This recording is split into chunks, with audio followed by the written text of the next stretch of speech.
Bonjour mesdames et messieurs, merci de nous rejoindre sur RTI 1. Voici les titres de ce 13h. Les épreuves écrites du baccalauréat 2018, c'est parti. Ce matin, sur l'ensemble du territoire national, les 256 000 candidats ont commencé par l'épreuve de français. Et c'est au lycée moderne de Cocody que la ministre de l'Éducation nationale a lancé l'examen. Vous le verrez dès le début de cette édition. Deuxième jour du 31e sommet des chefs d'État de l'Union africaine en Mauritanie, une rencontre à laquelle une vingtaine de dirigeants prennent part, notamment le vice-président de la République, Daniel Kablan-Duncan, y représente le chef de l'État, le président Alassane Ouattara.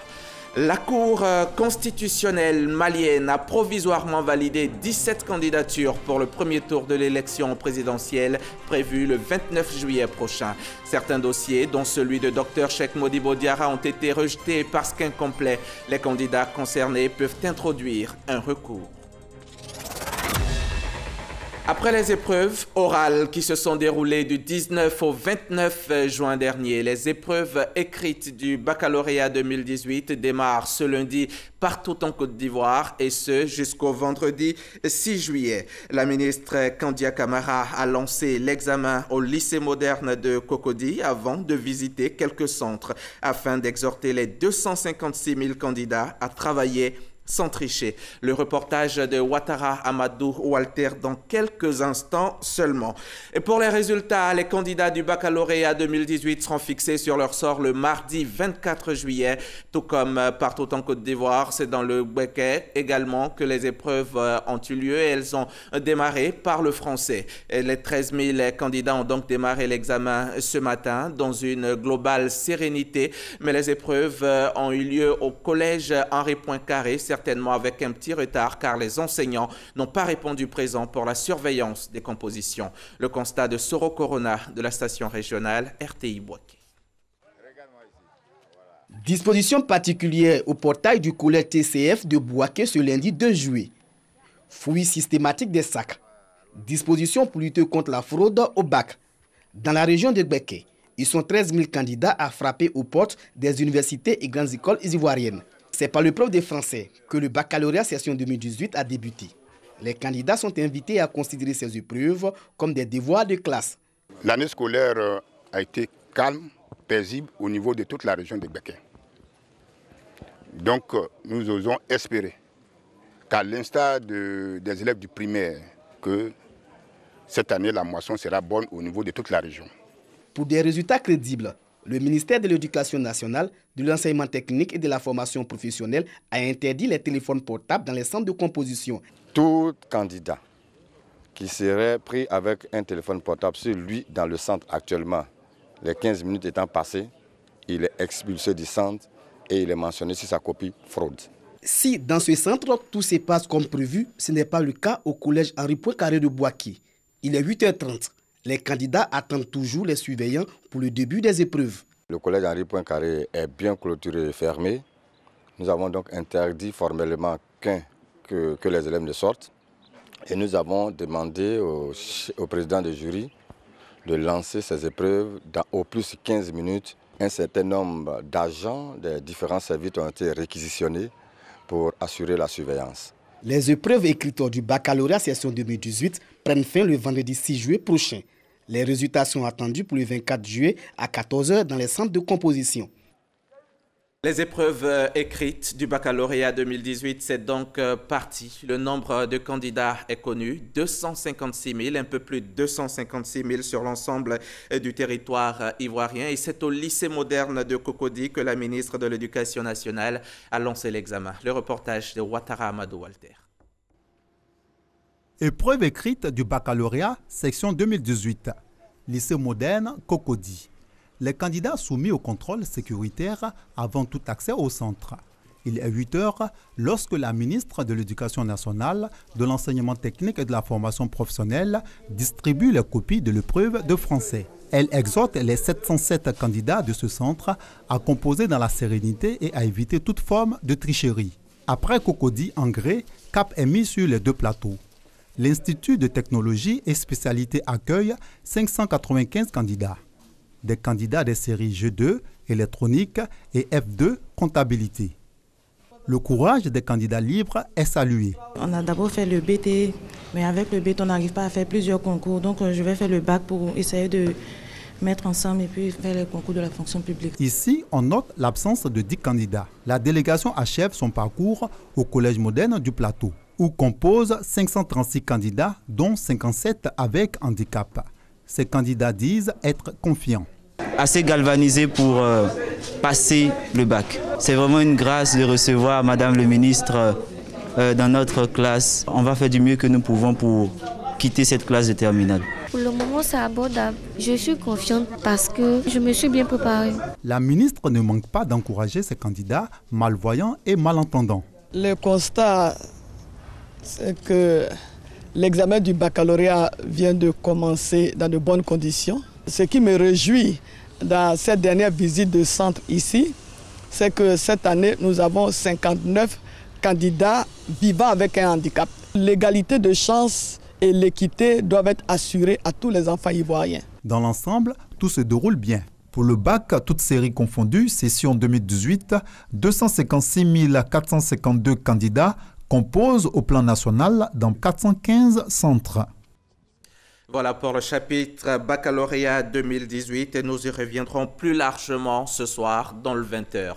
Autre chose à présent, le 31e sommet des chefs d'État de l'Union africaine se tient en Mauritanie ces 1er et 2 juillet. Une rencontre à laquelle une vingtaine de dirigeants prennent part, notamment le vice-président de la République. Daniel Kablan-Duncan y représente le chef de l'État, le président Alassane Ouattara. Il s'agit de faire le point sur les réformes institutionnelles initiées par le président rwandais Paul Kagame. Et l'un des enjeux de cette réforme consiste à permettre aux États africains de financer eux-mêmes cette institution. Viviane Aïma est sur place à Nouakchott pour RTI 1, son compte rendu. C'est l'imposant Centre international des conférences Al-Mourabitoun de Nouakchott qui a accueilli le sommet. Au total, 44 chefs d'État et de représentants de chefs d'État. On retiendra que ce 31e sommet de l'Union africaine met fin au cycle des 2 sommets annuels de l'organisation panafricaine. En effet, à partir de 2019, il y aura un seul sommet annuel en janvier. Le sommet de fin juin, début juillet, sera remplacé par des sessions ministérielles techniques. Dans son discours d'orientation générale de ce 31e sommet, le président de la Commission de l'Union africaine, Moussa Faki Mahamat, a situé sur les préoccupations qui sont celles pour l'heure de l'organisation panafricaine, à savoir réaliser la réforme institutionnelle de l'Union africaine, résoudre la question de son financement, car l'organisation est financée actuellement pour 1/3 par les États africains et pour 2/3 par les partenaires techniques et financiers. Autre préoccupation mise en avant, réaliser la zone de libre-échange continentale décidée lors du sommet de Kigali, réaliser également l'entrée en vigueur du protocole sur la libre circulation des personnes, enfin réaliser le marché unique sur le transport aérien en Afrique. Et puis une autre préoccupation et non des moindres, négocier le nouvel accord de coopération avec l'Union européenne qui va succéder à l'accord de partenariat économique de Cotonou. En somme, un sommet qui fait toute la place à l'économie et qui est révélateur de ce que l'Union africaine est désormais engagée dans la voie du développement du continent. L'année 2018 a été déclarée par l'organisation panafricaine année de lutte contre la corruption, d'où le thème de ce 31e sommet qui est « Vaincre la corruption, une voie durable pour la transformation de l'Afrique ». Après la cérémonie d'ouverture, une longue séance à huis clos a réuni les chefs d'État autour des principaux thèmes, à savoir la réforme institutionnelle de l'Union africaine, les questions liées à la zone de libre-échange continentale, la position africaine commune sur les ACP après la période 2020, la question du Sahara occidental. Le thème du sommet « Vaincre la corruption, une voie durable pour la transformation de l'Afrique » a fait lui aussi l'objet d'un huis clos des chefs d'État dans l'après-midi. Le Premier ministre, lui, a passé quelques jours dans la région du Gao pour une visite de travail. La région du Gao, c'est ici en Côte d'Ivoire, bien entendu. Amadou Gon Coulibaly a pris part hier dimanche à la cérémonie d'hommage au président Alassane Ouattara, un meeting organisé par les populations du Gao au stade Biakaboda de Gagnoa, au cours duquel le chef du gouvernement a appelé les populations à promouvoir la paix et la cohésion. Le témoignage d'Herman Guivet. Stade Biaka Boda de Gagnoa, nous ne sommes pas en jour de championnat et pourtant la tribune nord affiche complet. Communion totale entre le Premier ministre Amadou Gon Coulibaly et les populations, avec en prime l'image du jour. La région du Gao rend hommage au chef de l'État Alassane Ouattara pour ses multiples actions de développement en sa faveur. Au nom des nombreux projets de développement dont a bénéficié notre commune, la preuve patente sous nos yeux, c'est le stade Biaka Boda. Le stade Biaka Boda est resplendissant d'une pelouse synthétique qui lui donne une dimension internationale. Unique ville de l'intérieur du pays à disposer d'une telle infrastructure dont le coût s'élève à plus de 640 millions de francs CFA.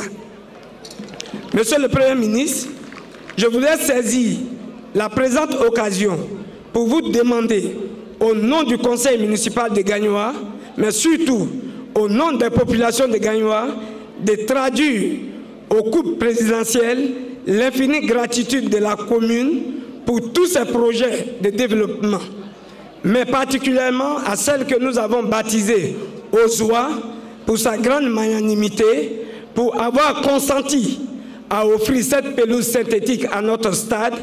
J'ai nommé Mme Dominique Ouattara, première dame de Côte d'Ivoire. Occasion pour les populations de Gagnoa de formuler certaines doléances. Les populations dans leur grand ensemble sollicitent le bitumage de l'As Gagnoa, Guéyo, Sassandra et le bitumage des artères principales de la ville sur 10 km ainsi que la réhabilitation de l'aéroport de Gagnoa. Le problème crucial de disponibilité des terres cultivables dans les 12 villages de la commune se pose.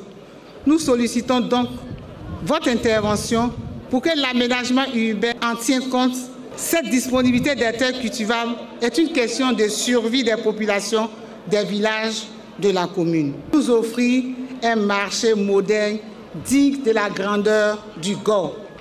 Des préoccupations qui seront traduites avec fidélité au chef de l'État, Alassane Ouattara. Le Premier ministre Amadou Gon Coulibaly appelle les populations du Gao à sonner le rassemblement autour de la République.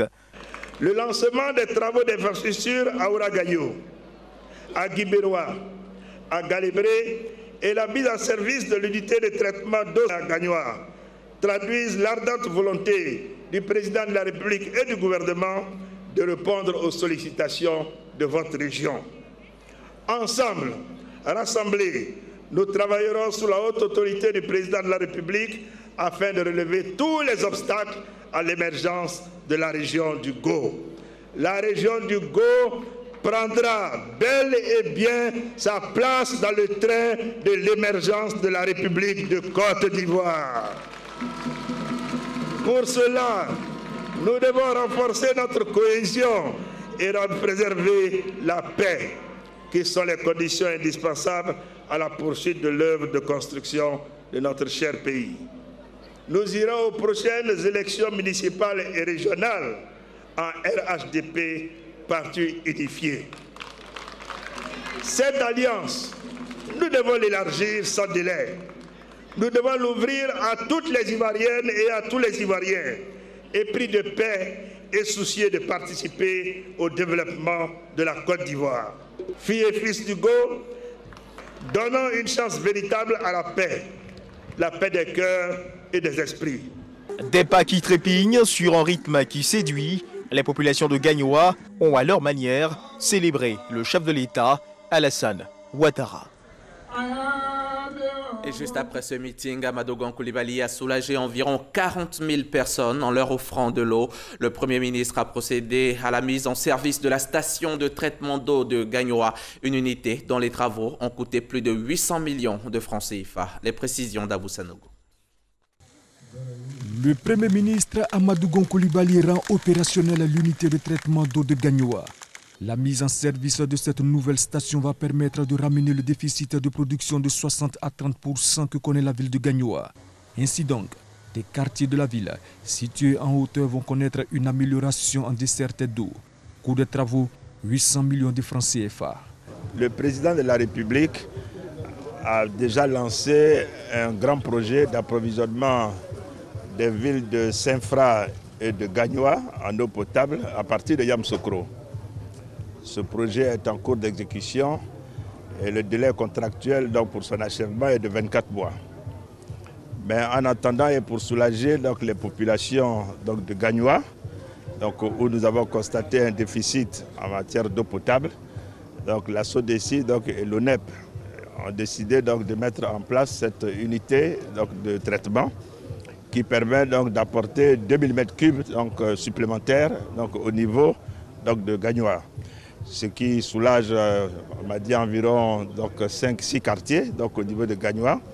Donc c'est une bonne chose, mais nous avons demandé que le projet en cours d'exécution soit réalisé dans de plus brefs délais pour que fin 2019, la question donc, de l'eau à Gagnoa soit définitivement réglée et ceci conformément aux instructions du chef de l'État. Donc je suis heureux d'avoir procédé donc, ce jour à l'ouverture de cette vanne qui va soulager, donc, on nous a dit environ 40 000 donc, personnes au niveau de Gagnoa. Donc c'est un progrès qui s'inscrit conformément donc, je dirais, à l'action du gouvernement qui est de faire tous les jours ce qu'il faut pour améliorer le quotidien des Ivoiriens. Pour résoudre de façon définitive l'approvisionnement en eau potable de la ville de Gagnoa ainsi que dans les localités environnantes, il a été identifié le projet Ressources Pays Émergents. Il y a un projet qui est en cours actuellement, qui était prévu finir dans 24 mois. Il nous a donné instruction pour qu'à la fin, en 18 mois, le travail puisse être terminé. Et on va prendre de l'eau depuis Yamoussoukro. Cette eau, on va la traiter, ça va desservir donc Saint-Fra et Gagnoa. Donc ça va résoudre définitivement le problème à Gagnoa. Le projet est en cours, il fait un peu plus de 40 milliards de CFA.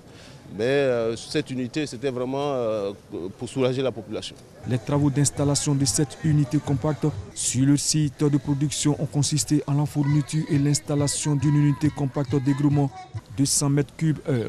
La fourniture et l'installation de 2 nouveaux groupes à l'essor.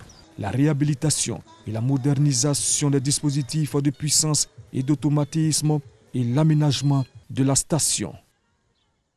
Afing Kwasi René vient de déclarer ses biens. Le président de la Cour suprême a procédé vendredi à la déclaration de tout son patrimoine. Il s'est fait accompagner des membres de son institution afin de satisfaire à cette exigence de l'État. On en sait plus avec Sidoni Davila.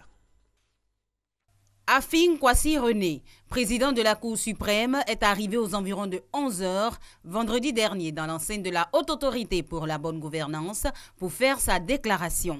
Hors caméra, avec le responsable en charge du patrimoine de l'institution, il ressort avec le document qui atteste de la déclaration effective de son patrimoine. Il y a quelque temps, le président de la Haute Autorité de la bonne gouvernance m'a envoyé un courrier m'invitant en ce lieu pour ma déclaration de patrimoine.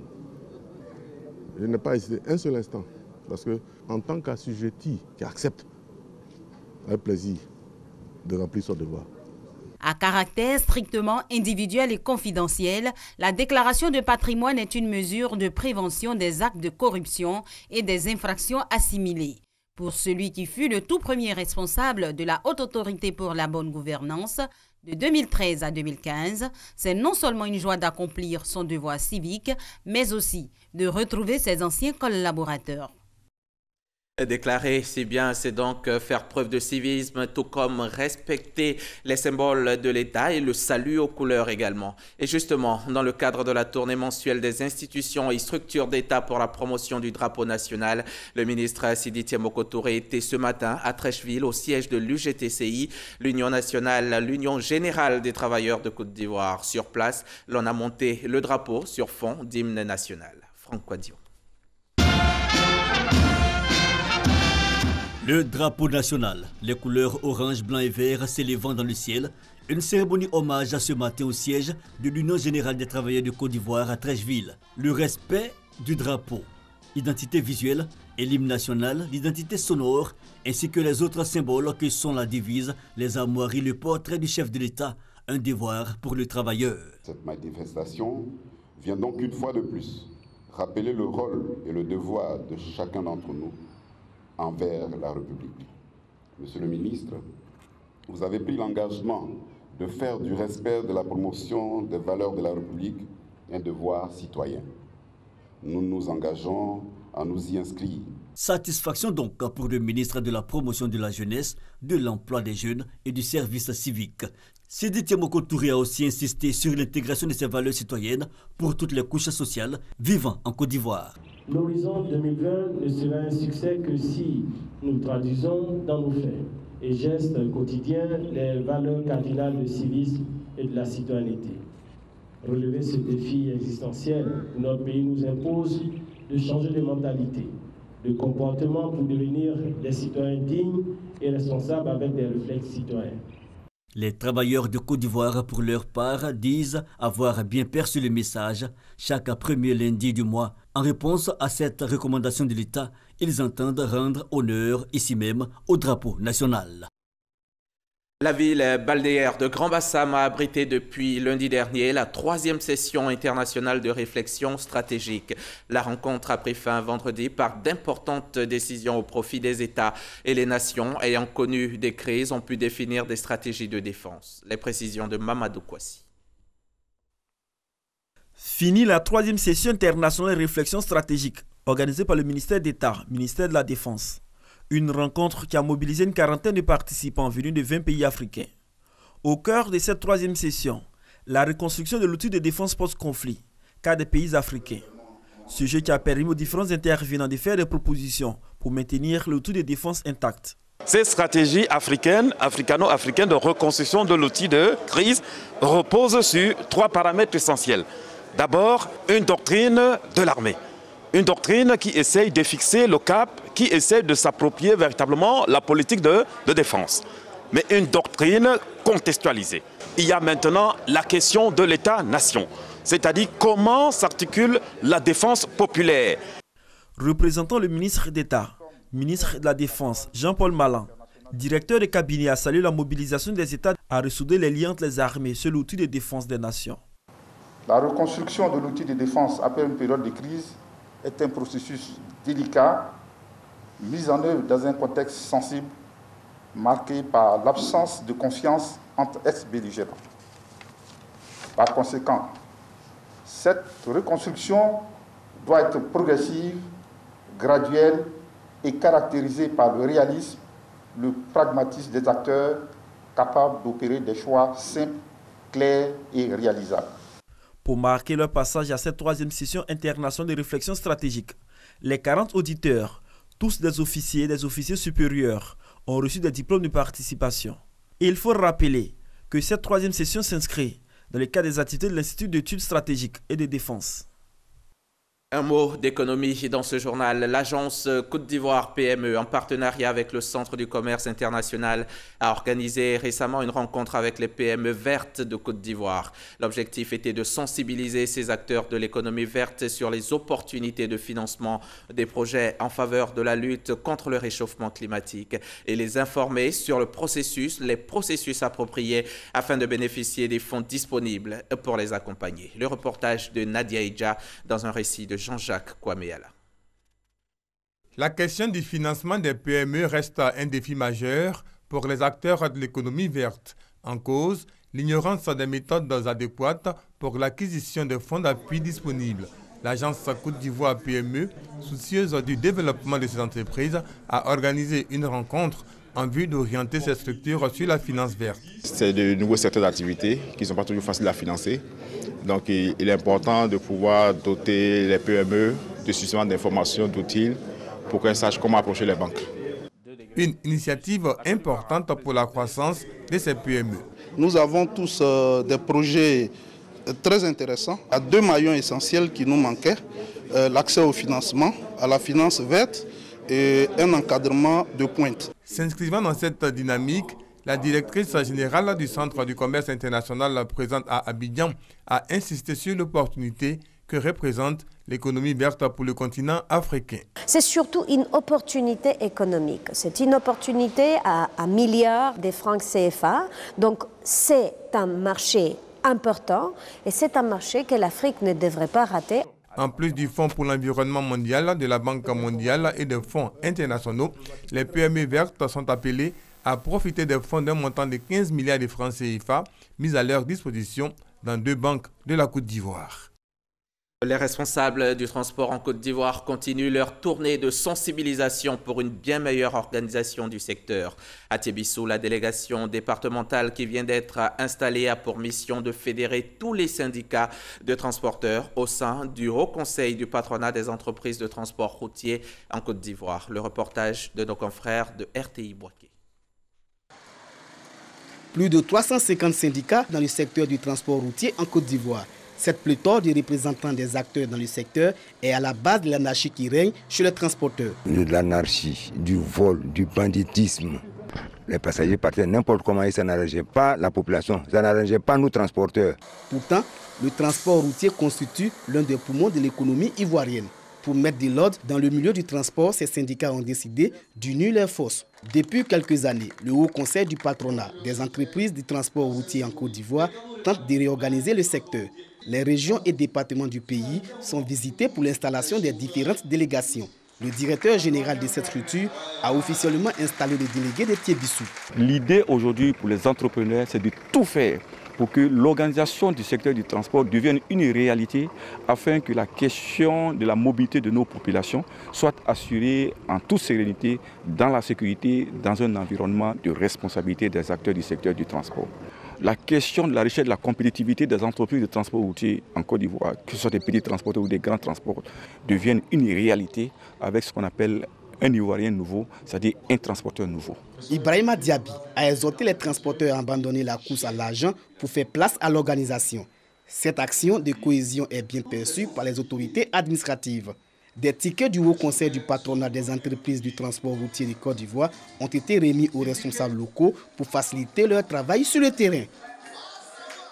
Elle n'est pas transporteur, mais conductrice tout simplement. Mais quelle conductrice? La toute première femme de Côte d'Ivoire à avoir été au volant d'une voiture. Marie-Béatrice Abrema Kétouré est presque centenaire aujourd'hui. Elle a commencé à entrer dans l'histoire dans les années 40 quand elle a piloté pour la première fois une voiture. Son histoire est désormais contée dans une œuvre par 2 journalistes écrivains et dont la dédicace a eu lieu vendredi dernier en présence du vice-président Daniel Kablan-Duncan. Au volant d'une vie est un ouvrage de 100 pages sorti en édition de luxe dite beau livre, abondant en illustrations, témoignages et autres dans l'histoire de la Côte d'Ivoire. Mahama Traoré, reportage. Par amour pour Marie-Béatrice, Mamadou Kétouré, son époux, décide de lui apprendre à conduire. Cet homme d'affaires franco-guinéen va tenir promesse. En 1947, Marie-Béatrice devient ainsi la première femme ivoirienne automobiliste. En cette époque pré-indépendance, chacune de ces sorties suscite à la fois curiosité et fierté, car même les épouses de colons préféraient se déplacer avec l'aide d'un chauffeur. Si je suis allée à conduire une voiture, écrire un livre, ce qu'on peut faire, tout le monde peut faire comme moi.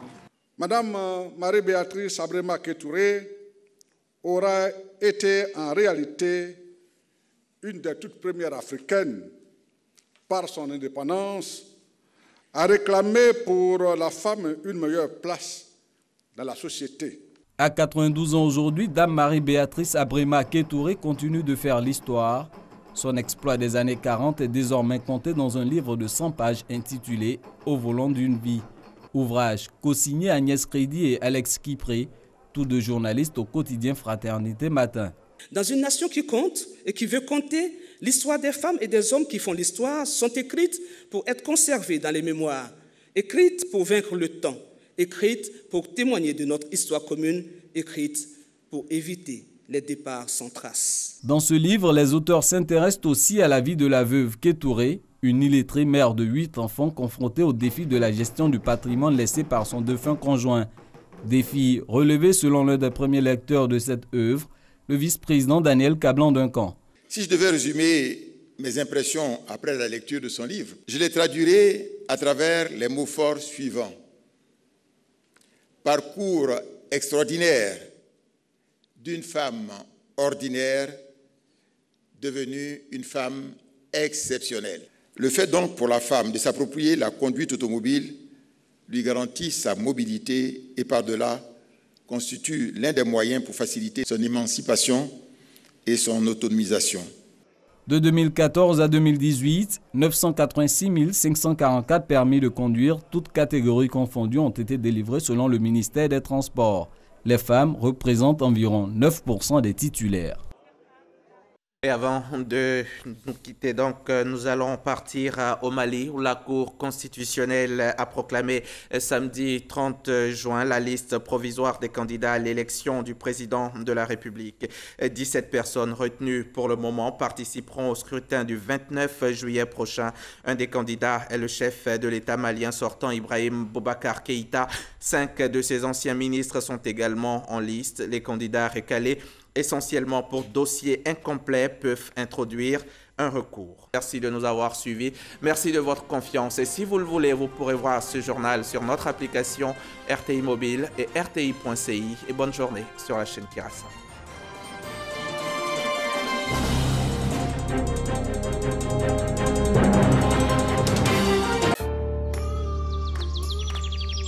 Une nouvelle étiquette pour Candia.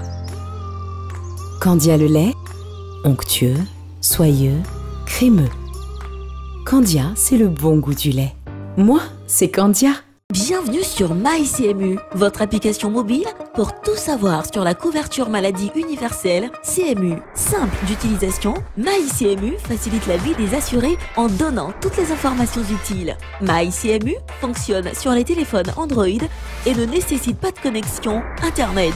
Grâce à votre application, vous obtiendrez des informations sur les sites d'enrôlement, l'état de vos cotisations, le panier de soins, les centres de santé, les pharmacies du réseau CMU. MyCMU vous permet également d'effectuer votre pré-enrôlement avant de vous rendre dans un centre pour finaliser l'opération. Alors n'attends plus, télécharge-moi sur Play Store et la couverture maladie universelle n'aura plus de secret pour toi.